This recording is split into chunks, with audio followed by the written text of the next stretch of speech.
वृत्तासुर के सीने से थल थल खून की धारा निकलने लगी और उसके सिर को उसने काट दिया, वृत्तासुर के सिर को काट दिया। अब देखिए, कहा जाता है कि जो जैसा कर्म करता है उसकी भावना वैसी होती है। तो वृत्तासुर पूर्व जन्म में वृत्तासुर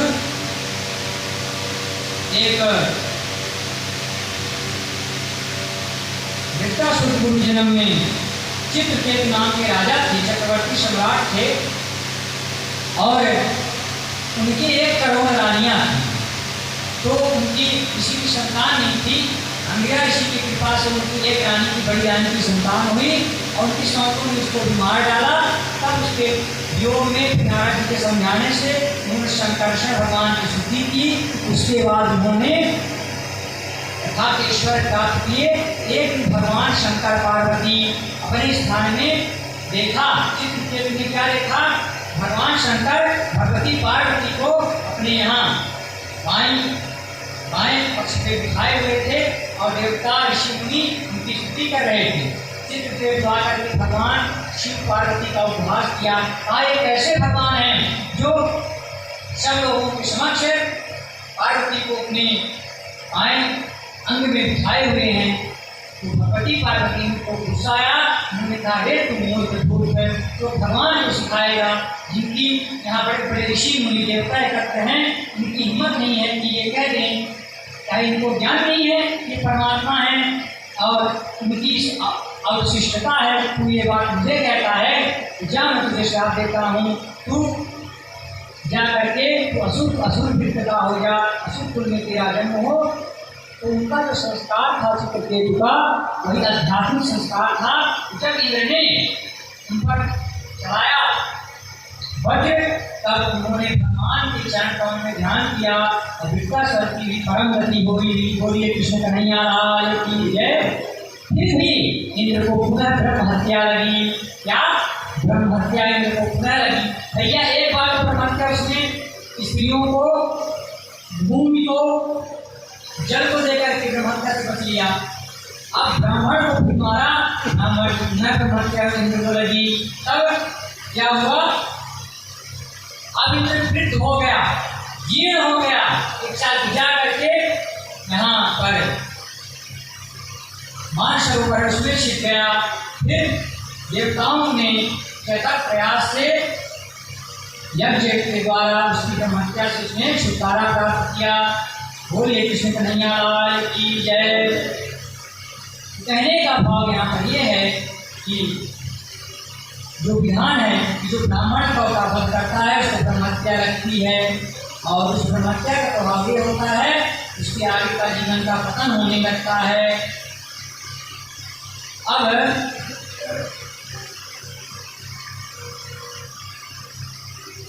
इस प्रकार चित्रकेतु थे जो वृत्तासुर, उनका दूसरा जन्म था और वो भी भगवान के धाम को प्राप्त हुए। अब हम चलते हैं प्रहलाद जी के चरित्र को श्रवण करेंगे। जब माता हिरण्यकश्यप के 2 पत्नियां थीं, अदिति और दिति।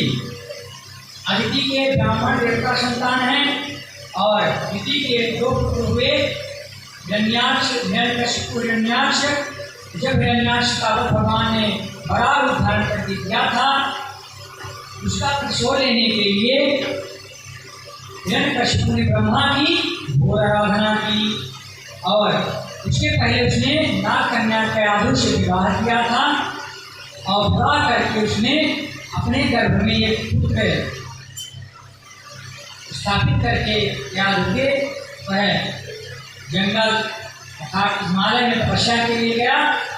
इधर उसके पुत्र को जब देवताओं ने देखा कि हिरण्यकश्यप के लिए गया है, उसी का अंश कयाधु के पेट में है, चलो इसको मार दिया जाए, क्योंकि बीज ही नहीं रहेगा तो आगे चलता इसका, जब इसका फूल ही नहीं रहेगा तो ये कैसे आगे बढ़ेगा।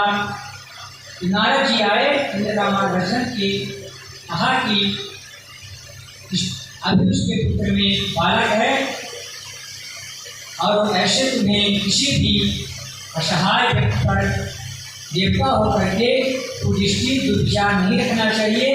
अभी तो उसका वाला कैसा होगा, उसका स्वभाव क्या होगा तुम्हें पता नहीं है, और तुम कहते हो कि मैं इसको अपने स्वर्ग लोक में ले जाऊंगा, इसका पुत्र होगा तो उसके मार करके मैं त्यागी को छोड़ दूंगा। तो नारद जी ने कहा ये गलत है।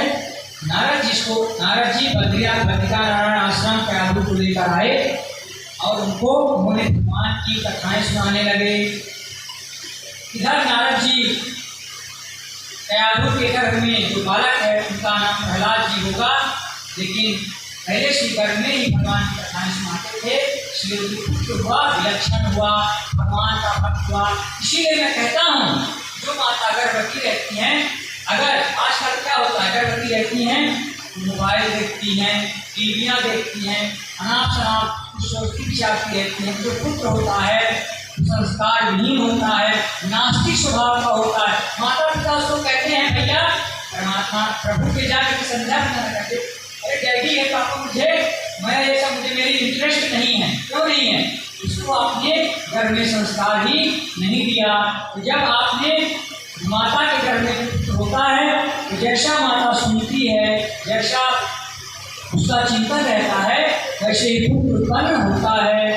अगर भगवत संस्कार जिसके घर में माता के घर में पुत्र हो, अगर उसको भगवान की लीलाओं को श्रवण कराया जाए, भगवान की लीलाओं को सुनाया जाए, उस माता का भाव प्रभु पर श्रद्धा हो, उसके घर से विलक्षण उत्पन्न होगा, महापुरुष होगा, जो कुल का नाम रोशन करने वाला होगा, अनंत कुलों को तारने वाला होगा, पूरे भारत को प्रकाशित करने वाला होगा, ऐसा उत्पन्न होगा। तो ऐसे ही प्रहलाद जी महाराज इधर हुए। उधर जब उसकी 100 वर्ष कैसी तपस्या की, देवताओं के 100 वर्ष के बराबर हिरण्यकशिपु में तप किया ब्रह्मा जी का, उसके शरीर में लग गई और उसकी केवल नेत्र दिख रही थी एकदम से ज्योति के समान। जब इंद्र ने देखा ये तो बड़ा तप कर रहा है, एक पैर से खड़ा होकर के देवताओं के बराबर 100 वर्ष में बराबर तप किया। तो ब्रह्मा जी आए, ब्रह्मा ने उसको कहा तुम्हारी तपस्या सफल हुई, कहो क्या वर चाहिए। उसने कहा ब्रह्मदेव मुझे वर तो पहले चाहिए, मैं अमर हो जाऊँ, मैं कभी मरूँ ना।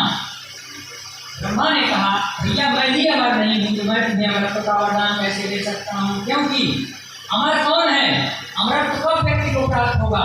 वेद कहता है यथा नद्यः शमयमाना समुद्रे अस्तम रूपम विहाय तथा विद्वान् नाम रूपाद् विमुक्तः परम पुरुषमुपैति दिव्यम्। अथर्ववेद के अंतर्गत मुंडकोपनिषद की श्रुति है, उसके तीसरे मुंडक के खंड 2 का मंत्र नंबर 8 क्या कहता है अथर्ववेद की श्रुति, यथा नद्यः शमयमाना समुद्रे अस्तम गच्छति नाम रूपे विहाय। जैसे नाला है, सरोवर है, छोटी छोटी नदियाँ हैं, विशाल नदियाँ अंत में जाकर के समुद्र में मिल जाती हैं और अपने रूप नाम रूप सबको त्याग करते हैं, समुद्र में मिलती हैं।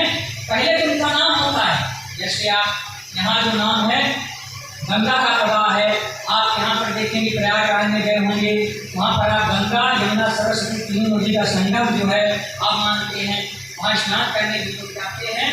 और जैसे जो काशी में जो है वहाँ का अलग स्वरूप है, काशी के नाम से गंगा, वाराणसी में प्रसिद्ध हैं, हरिद्वार में अलग से, जितने भी अलग हैं, लेकिन ये सब जिस प्रकार अंतर्गत का समुद्र में जब चले जाते हैं उनका नाम रूप विलय हो जाता है। ऐसे ही जो परम यानी नाम रूप विहाय परम पुरुष मुपैति दिव्यम्, यानी जो परब्रह्म अक्षर से भी परे तक परब्रह्म को जान लेता है, उसकी भक्ति कर लेता है तो समस्त बंधनों से मुक्त हो जाता है और वह अमर हो जाता है। अमृत उसी को प्राप्त होता है तो परब्रह्म की अनन्य भक्ति करे, इसके अलावा अमृत किसी को प्राप्त नहीं है।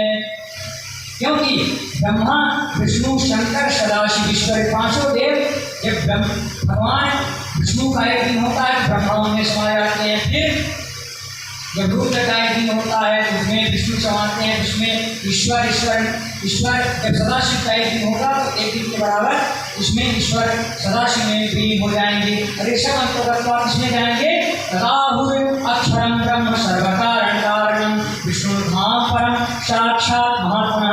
तो विष्णु भी अपने ये सब अपने मूल कारण अक्षर में समिट जाएंगे, उसमें मिल जाएंगे।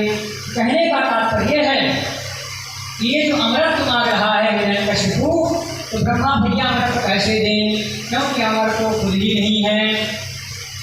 उन्होंने कहा हे हिरण्यकशिपु, तुमने घोर तप किया है, मैं तुम्हारी तपस्या से प्रसन्न हूँ, लेकिन अमृत तो नहीं दे सकता, और दूसरा वरदान मांगो। तब उसने कहा कि मैं वरदान ये चाहता हूँ कि मुझे संसार में लोगों में कोई ना मार सके, ना मुझे कोई अस्त्र से न शस्त्र से मार सके। ये जो तीनों लोग हैं, कहीं पर भी किसी स्थान में किसी प्रकार मेरा कोई वध न कर सके, न देवता मेरा वध कर सके, ना मनुष्य मेरा वध कर सके, ना कोई जानवर मेरा वध कर सके। और इस प्रकार उसने जब वर मांगा, भगवान ब्रह्मा ने कहा तथास्तु, और वर प्राप्त करके अब जो उसने इंद्रलोक पर चढ़ाई की और इंद्र का सिंहासन प्राप्त किया। इधर एक दिन अपनी नगरी में था, उसका एक जो सबसे छोटे पुत्र थे प्रहलाद नाम था, जो माता के आबरू के गर्भ से प्रकट हुए थे। तो वह अपने पुत्र को शिक्षा दीक्षा देने के लिए जो उसके कुल गुरु हैं शुक्राचार्य, उनके पुत्रों के पास भेजता था हिरण्यकशिपु। तो क्या हुआ, बहुत ने शिक्षा दीक्षा के लिए भेजा। एक दिन क्या हुआ, अपने पुत्र से देखिए पिता है, पुत्र से स्नेह करेंगे ही, पिता है हिरण्यकशिपु,